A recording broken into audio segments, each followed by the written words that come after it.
The sky above New Oslo was quiet. Birds flew lazily across the clouds. Inside the Nova Haven orphanage, children played in the garden. Laughter echoed off the stone walls. For once, everything felt peaceful. Then came the flash. It wasn't thunder. It wasn't lightning. It was pure white fire, bursting from the sky like a spear of wrath. In one instant, the orphanage roof disappeared. Children screamed. Windows shattered. Dust and flames swallowed the building. In the control room of Earth's Global Defense Network, a red alert rang. A camera drone just one captured the final seconds, a sleek alien ship hovering above, then vanishing into the clouds with no warning, no symbol, no message. Only the ashes remained. The news hit Earth like a hammer. They bombed a children's home, no warning, no mercy, and they left no trail, at least not one visible to ordinary eyes. Main story, A. Cold wind blew across the smoking remains of Nova Haven. Soldiers and medics walked through the rubble, silent and shaken. Burned toys, broken beds, little shoes covered in ash. It was a graveyard. General Jacob Hart stepped off his armored transport. Tall, gray-haired, with a face carved by war and loss, he had retired years ago. But this brought him back, eh? Soldier handed him a half-melted teddy bear. Hart looked at it for a long moment, jaw tight. How many? He asked. The medic hesitated. 86 children, 17 staff, no survivors. So far. Hart didn't speak. At the sky, eyes burning, this wasn't war. This was a message. Back at the United Earth Council headquarters, chaos erupted. News channels screamed, unknown alien forces bomb Earth orphanage. Was this the start of a new invasion? Why the children? Governments argued. Diplomats pointed fingers. Some said it was a rogue faction. Others suspected the Zarnathi, an alien species with a cold, hive-like empire. But no proof. It's just one frame of a ship design no one recognized. Still, people didn't wait for proof. Billions of humans watched the images. A burned toy, a bloodied wall with child's handwriting still visible, the broken sign that once read, "Welcome to Nova Haven." And across the planet, a single word rose like a storm: revenge. In a hidden military bunker under Greenland, General Hart met with Earth's top leaders. Some were politicians, some were soldiers. One was a quiet scientist with glowing cybernetic eyes. "This isn't just murder," Hart said. "It's bait. Whoever did this wants to see how far we'll go." "And how far will we go?" asked President Liora, her voice cold. Hart's answer was simple: to the end of the stars. Back. They approved Project Iron Will, Earth's first full-scale war mobilization in 22 years. Meanwhile, now something strange happened. Rescue teams found 3 survivors buried deep beneath a shielded basement. 2 children were unharmed, though silent, with shock. But the third, a young girl named Marra, age 6, had strange glowing marks burned into her skin. She didn't cry. She didn't speak. She just looked up at the soldiers and whispered, "They're still watching." Her words shook everyone. Scientists placed her under careful watch. Some thought the marks were from alien tech. Others feared mind control. But General Hart saw something else, something darker. "She's a witness," he said. "And maybe more." Across the solar system, Earth's space fleet began moving. Silent, fast. Deadly old warships were brought out of storage. New carriers were activated. Orbital shipyards lit up like beacons. Soldiers were recalled. Drones were armed. 1,000 factories switched to war production overnight. Humanity had seen war before. This time it was different. This wasn't about land, or power, or resources. This was about children. In the shadows of a decaying moon near Saturn, a cloaked probe picked up a faint signal. A whisper in the dark. It wasn't in any known language. But the sound triggered something in Marra. As the scientist studied the signal, she drew shapes in the air. Strange symbols, star maps, and a single word repeated over and over. Zarnathi. The name was ancient. one of the first species encountered during the early age of exploration. Hostile, secretive, never trusted.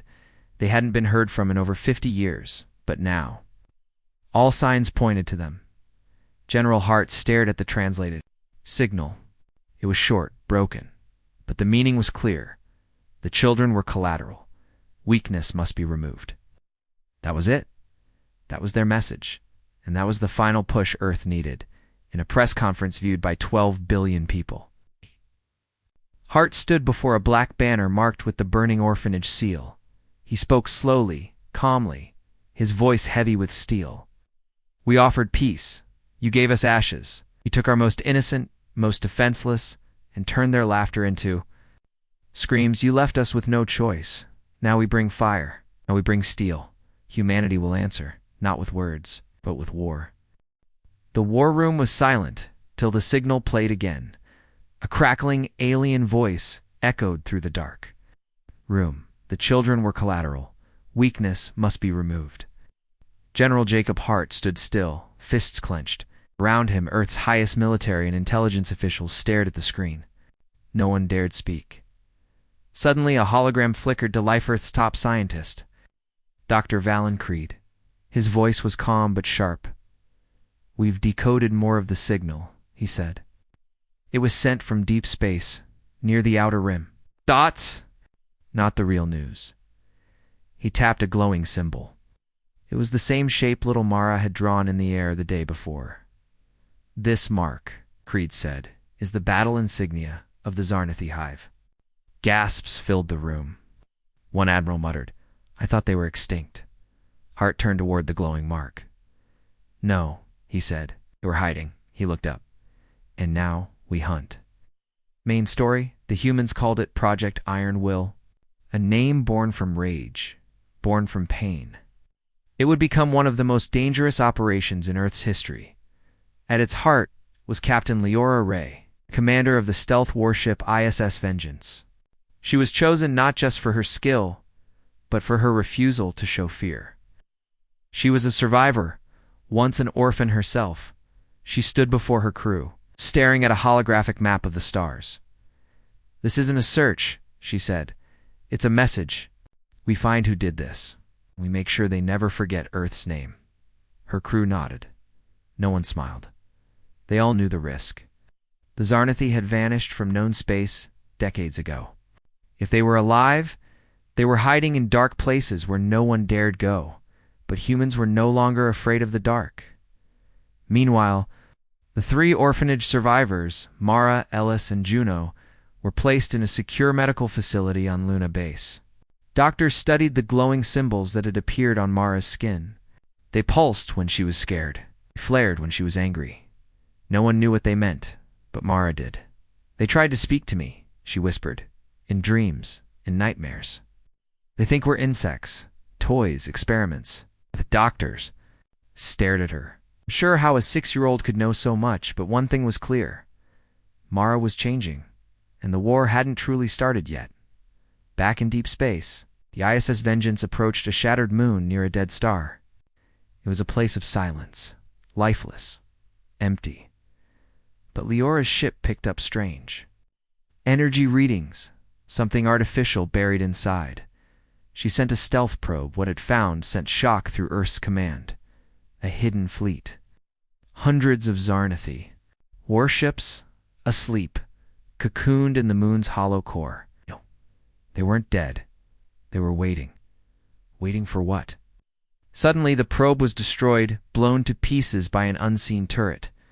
Liora's ship went dark, evading detection just in time. Pull us out, she ordered. We're not ready to fight them. But as the ship turned to leave, an alien vessel appeared in front of them, small, fast, and armed. Before anyone could react, the alien ship sent a signal, "Don't run, I'm not one of them." The ship was called the Shadefire, and its pilot was something rare. A Tenaria feline-like alien mercenary known only as Krivax. He had one eye, many scars, and a hate for the Zarnathi that ran deeper than most. I lost my clan to the hive, Krivax growled. If you're hunting them, I'll help. But don't trust your maps. The hive moves, it adapts, It tests. Liora stared him down. Why help us? Kravox bared his teeth. Because you're angry. Because you lost children. Because you're not afraid to burn the stars. They formed an uneasy alliance. Back on Earth, General Hart watched the growing images of the Hive's fleet. He met with Earth's World Council. Some leaders wanted to wait. Others feared escalation, but Hart slammed his fist on the table. They bombed our children. They left teddy bears in ashes. If we wait, we give them more time to kill. Showed them a live image. One of the orphan survivors, drawing the Hives. Ships from memory. How does she know? Asked one senator. Hart's answer was hard and cold. Because they saw inside her mind. Now she sees inside theirs. The vote was unanimous. Earth would prepare for war. Factories switched to full war production. Massive battleships left orbit. Millions volunteered for the new Earth Space Army, and in space, ISS Vengeance flew silently into the dark with Kravox pointing the way, but the Hive already knew they were coming. They always did. Space looked peaceful until the stars blinked. The ISS Vengeance, running in full stealth mode, drifted silently into Sector Null, a region with no recorded planets, no communication signals, no light. Kravox, the rogue alien mercenary, stared at the dark as if it might bite. It's here, he said. You won't see it, you'll feel it. Captain Liora Ray scanned the data. Nothing. No readings. No ships. No sign of life. Suddenly alarms blared. A hidden energy spike surged behind a nearby asteroid. A moon turned, but it wasn't a moon. It was a hollowed-out hive mechanical on the outside, alive on the inside. Inside it was a sleeping Zarnathi, fleet larger than anything Earth had ever seen, and they were waking up. Main story? Liora gasped as she saw the live scan. The moon had been carved open like an egg with glowing tunnels. Alien symbols and thousands of insect-like ships nestled within like larvae. This isn't a fleet, she whispered. It's a nest. Kravox nodded grimly. The Hive doesn't just build, it grows. Earth's command received the signal and panicked. No one expected such numbers. The Zarnathi hadn't been hiding, they'd been multiplying. But retreat wasn't an option. We came for answers, Liora said. We get inside. The ISS Vengeance deployed a team of elite cyber marines in stealth suits.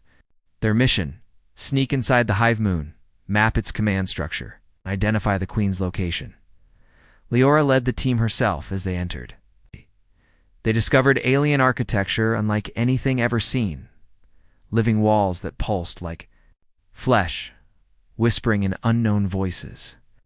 The deeper they went, the more they felt the Hive watching. One soldier touched the wrong panel. It hissed. Suddenly the ceiling opened, revealing dozens of Zarnathi sentries, crawling like spiders fast. Silent and deadly. Gunfire echoed. Liora ordered a retreat, but the Hive shifted around them. Doors closed, corridors changed shape. They were inside a living maze, back on Luna Base. Marra the Orphan with alien marks began drawing again. This time she sketched a perfect map of the Hive moon's interior. How does she know this? A scientist asked. Marra looked up with glowing eyes. She's calling them, she said.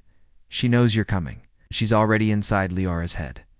Inside the Hive, Liora's team discovered something strange. A massive, cocooned chamber filled with human objects dolls. Books, photographs all taken from Earth during hidden raids over the years. This wasn't just about killing Liora. Said they were studying us. Then they found a control, core glowing, organic, and full of data.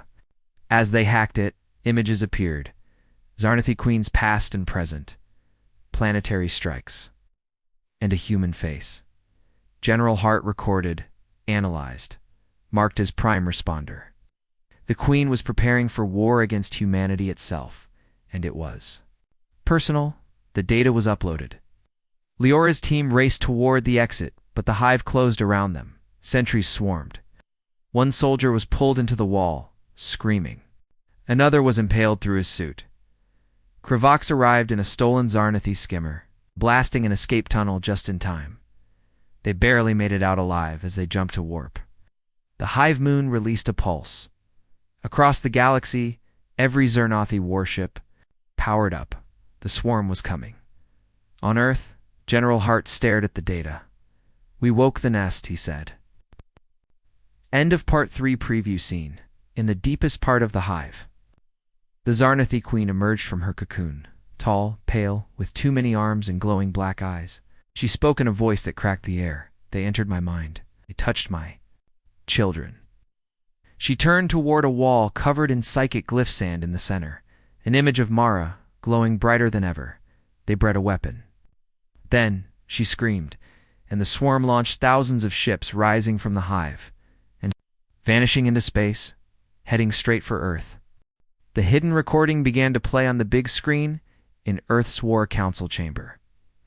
A meeting between 5 alien species, Earth's so-called allies, was caught by a stealth drone. The alien leaders spoke calmly, coldly. "Let the humans fight the hive. Let them burn each other. When it's done, we'll take what remains." A human diplomat slammed his fist on the table. "They're planning to use us." General Hart stood at the center of the room, his voice like steel. "We've shown mercy before. We gave peace a chance." He turned off the recording. "Mercy is over." Main story. Earth's defense forces were now fully awake. Global networks broadcast daily updates. Every major city became a fortress. Spaceports launched carriers one after another. Satellites lit up Earth's orbit like stars, but none of it felt like enough. The hive swarm was coming, and not just a fight, but to a race on board the ISS Vengeance. Captain Liora Ray stared at the uploaded hive data. It revealed something terrifying. The Zarnathi Queen wasn't just sending ships, she was preparing a planet killer, a massive biological weapon, wrapped in living armor and guided by pure psychic will. If it reached Earth's orbit, it would spread a neurovirus designed to melt human minds, especially those of children. "They don't want war," Liora whispered. "They want extinction." Back on Luna Base, Marra collapsed during sleep. Her skin flared. Her eyes rolled back. Doctors surrounded her, but it wasn't a seizure. She was speaking in the hive's tongue. Through her, the queen sent a final warning. "Run. Hide. Surrender your children. This is your only kindness." Marra opened her eyes. She lied. She said she's already sent the swarm. General Hart called an emergency session of the United Earth Council. Many leaders were nervous. Some begged for peace talks. One even suggested handing over the orphans. Hart walked straight to that man and threw a battle coin onto the table. "This isn't politics," he said. "This is survival. If we don't fight now, there will be no Earth left to save." Then he stood before the world in a live broadcast. "They gave us ashes. Now we give them fire. This is our home. These are our children. And if the stars must burn, then so be it. We will not beg. We will not bow. We are humanity. This is our answer." Project Ironwool launched in full. Massive war carriers left orbit. AI-guided fighters began deep patrols. Orbital laser platforms activated. Earth's moon was turned into a forward battle base. The world stood ready, but time was running out. Meanwhile, Kravox, the rogue mercenary, guided Liora and her crew to an abandoned listening post built long ago by a now-extinct race. There, they uncovered ancient data, the first record of how the Zarnathi hive spreads, not through conquest, but psychic infection. Entire civilizations had fallen by dreams alone, Liora realized. Marra wasn't just a survivor, she was a target, and maybe a weapon. But Kravox gave them one more clue. The queen wasn't invincible. It had a core something. Deep, ancient, and alive. If it could be found, it could be destroyed. Back at Earth, General Hart made the call. "Get Liora the coordinates. Prepare for full engagement. Earth's fleet launches in 72 hours. He turned to the young orphans behind the glass. "Marra, Ellis, Juno, they started this by killing our children." He walked away, voice cold. "Now, we end it by protecting them." End of Part 4 preview scene. Deep in the Zarnathi hive world, the queen stepped into a chamber of mirrors. Each mirror held the reflection of a different world she had already consumed. Now a new one appeared. Earth. But something was wrong in the reflection. Earth fought back, with steel, with flame, with rage, and in the mirror's center stood a child's Marra glowing, brighter than any Zarnathi queen. The queen's expression changed for the first time. She looked. The stars were burning. From every colony, every moon base, every station orbiting Earth, people watched the skies then. It began. The first Zarnathi swarm ships entered Earth's solar system, long, jagged, alive, and endless. In orbit, 3 human carriers were already waiting. One of them, the ISS Andromeda, opened fire first. The beam struck true. One Zarnathi ship split in half, spilling glowing acid into the void. Then the sky exploded. Dozens more emerged behind, claw-like vessels flaring to life. Within minutes, Earth's orbit became a war zone. And in the middle of it all, transport ship carrying 200 refugees, children headed for Mars, got caught in the crossfire. Its engines were hit. Shields were failing. The children screamed for help, Captain. Liora Ray received the distress call. She didn't hesitate. Turn the Vengeance around, she ordered. We're going in. Main story. As the Earth fleet battled the swarm, Liora's ship dove straight through enemy lines, twisting and burning past Zarnathi plasma blasts. Kravax manned the gunnery, shouting alien curses as he shredded to enemy fighters. A Marine pilot next to him bled from a head wound but still fought on. The children's ship was tumbling, one engine dead. Life support failing. Liora locked on, pushing her ship to the edge. She screamed into the comms. This is... Captain Ray, lock your stabilizers. We're docking in 30 seconds, hold the line. The Vengeance slammed its airlock against the transport and forced the doors open. Marines poured in, lifting terrified children, shielding them with their own bodies. Just as the last child boarded, Zarnathi destroyer opened fire. Liora hit.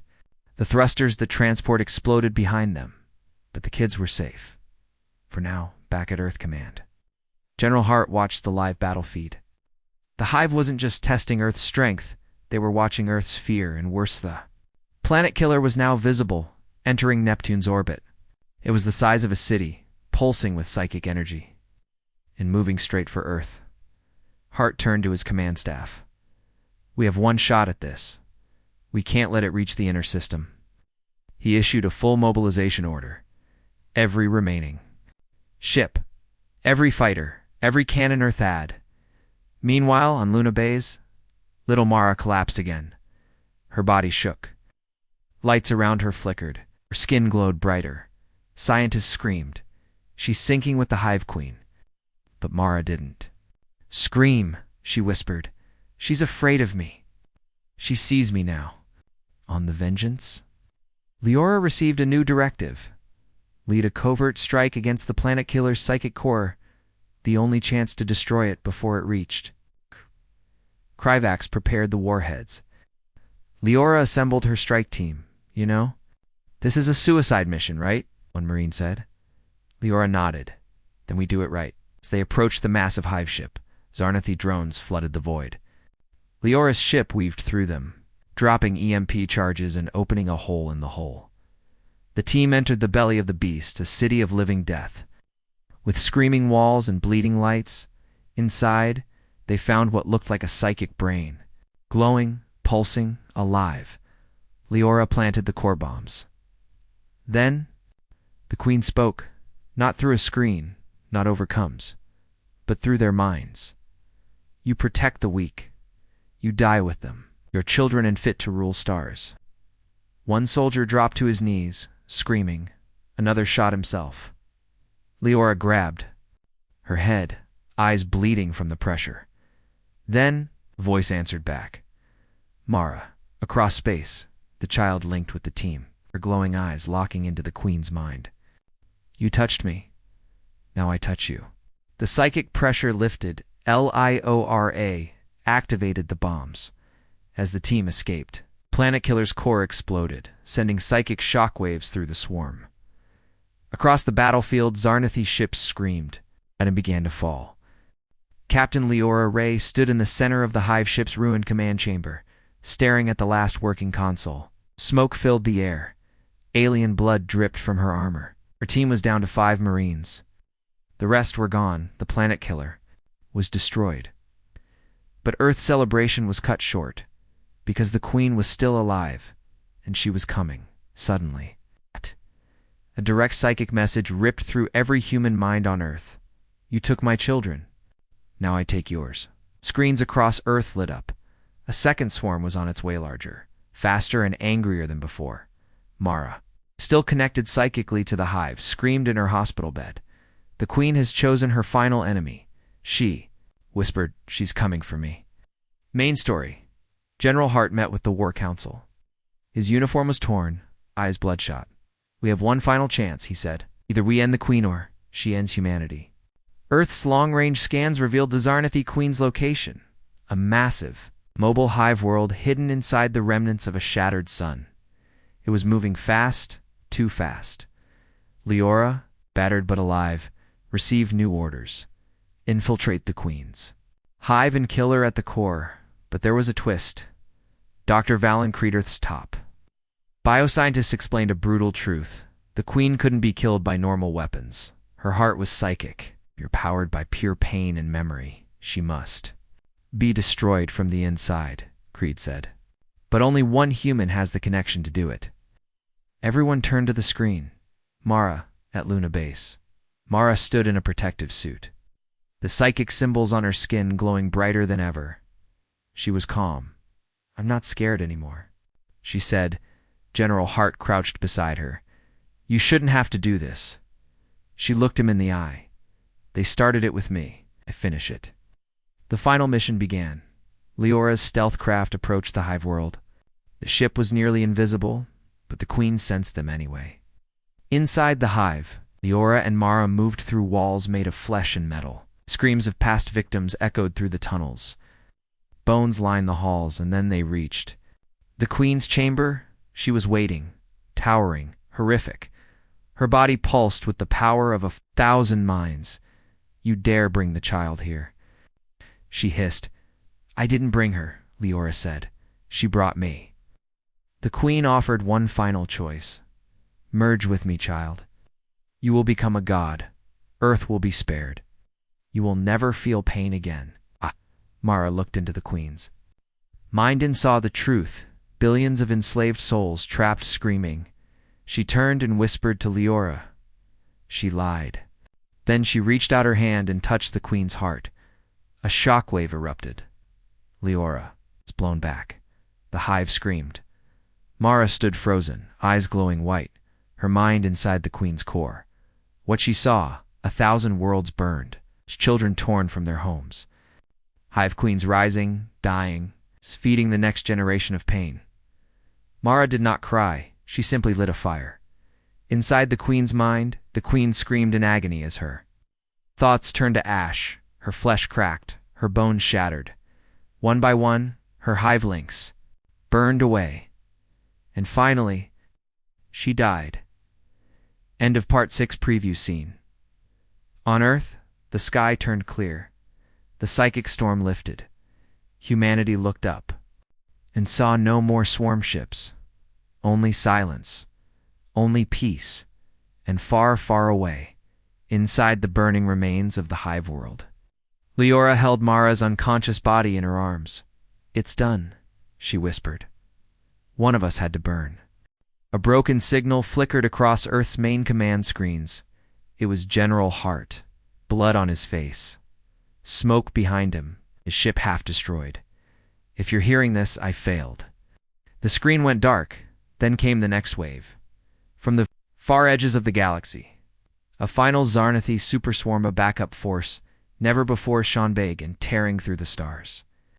Larger than the first, faster than anything Earth could stop. The Queen was dead, but her final revenge had already launched. It was unstoppable unless Earth became something more than it had ever been. Main story, Captain Liora Ray returned to Earth with Marra, who was weak, unconscious, and barely alive. Medics worked fast. Scientists studied her brainwaves. The Queen's death had damaged Marra's mind, but also shattered the Zarnathi's psychic network. Now, the new swarm had no leader, but they were still coming. Kryvax, the alien mercenary, stood in the Earth war room next to the last generals and commanders. "You killed the Queen," he growled. "But her drones don't care. They only follow one law: now destroy everything." Earth's fleets were scattered. Resources were low. Most orbital weapons were damaged. Then came an idea, one born from desperation. Marra, Dr. Creed, believed her. Psychic link could be used one last time to send a virus into the hive minds, scrambling their instincts. "But it'll kill her," the doctor warned. Liora said nothing. She knelt beside the child. Marra opened her eyes and smiled weakly. "I'm not scared." Meanwhile, Earth's last war fleet regrouped at Saturn's rings. Over 300 ships from every human colony, battleships, carriers, cargo cruisers rigged with cannons at their head, the ISS Vengeance. Liora gave a final message to the galaxy.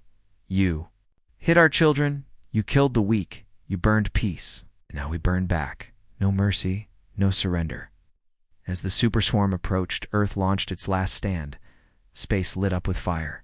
Human ships rammed alien ones. Drones crashed into hive ships. With nuclear cores, fighters screamed through space in suicide runs, but the swarm kept coming then. Marra acted. From Luna Base, she entered a psychic pod. Her symbols lit the entire room. Scientists around her wept, knowing what was coming. She whispered into the dark, "Remember the orphanage. Remember the children. Remember who we are." Psychic blast erupted, not to kill, but to confuse. Hive minds shattered mid-flight. Zarnathi ships turned on each other. Some simply stopped moving, lost and blind, in the middle of the chaos. Earth's fleet charged straight into the heart of the swarm. Captain Liora, bleeding and bruised, led the Vengeance through a wall of burning debris. The ship broke in half. Mid-charge, she smiled. Worth it. End of Part 7 preview scene. In Earth orbit. The sky slowly cleared. No more swarm, just broken hive ships drifting in silence. On Luna Base, Marra's heartbeat slowed. She had done it. The swarm was gone. Humanity had won. But at what cost? General Hart's last words echoed through a recovered black box recording. "No mercy, no surrender. Not for our kids, not ever."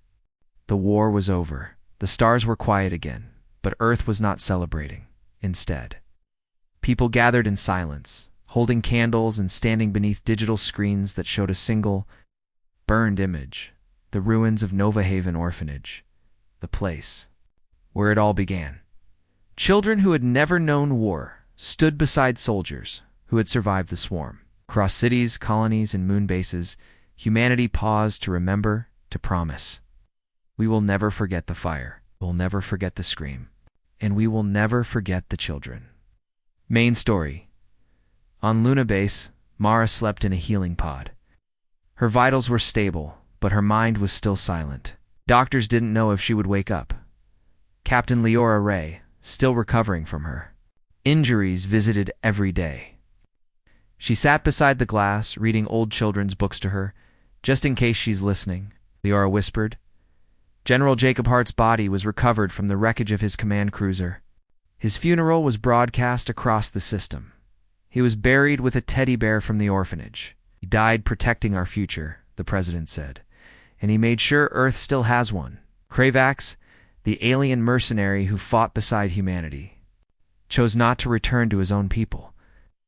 He stayed on Earth, helping rebuild orphan centers, training guards, and placing alien sensors around every major city. When a reporter asked why, he gave one answer: "Because I saw how humans fight when they have nothing left but rage. And I saw how they love when they have nothing left but hope. It's worth protecting." Months passed, peace settled in, but it was not soft. Humanity changed. Faster ships were built. New. Weapons designed, treaties torn apart, allies questioned. Enemies watched silently. Earth was no longer the soft center of the galaxy. It had teeth now, and fire. Then one day, Marra opened her eyes. She didn't speak at first. She simply stared at the stars through the window. Finally, she whispered, "They're still out there, different ones. But there." Watching, Liora asked, "Should we be afraid?" Marra shook her head. "No, they should be." Earth's leaders gathered one last time. A monument was placed at the site of the old orphanage. A statue of a child holding a star in one hand and a shield in the other. On its base, just one sentence, "In their memory, we rose." Final. Seen, in deep space, somewhere beyond known maps. A strange ship received a signal, not a threat, not a plea, but a declaration. A message from Earth's rebuilt defense network. "If you ever come for our children again, we won't bring peace. We'll bring the storm." The signal burned across the stars, and the galaxy listened.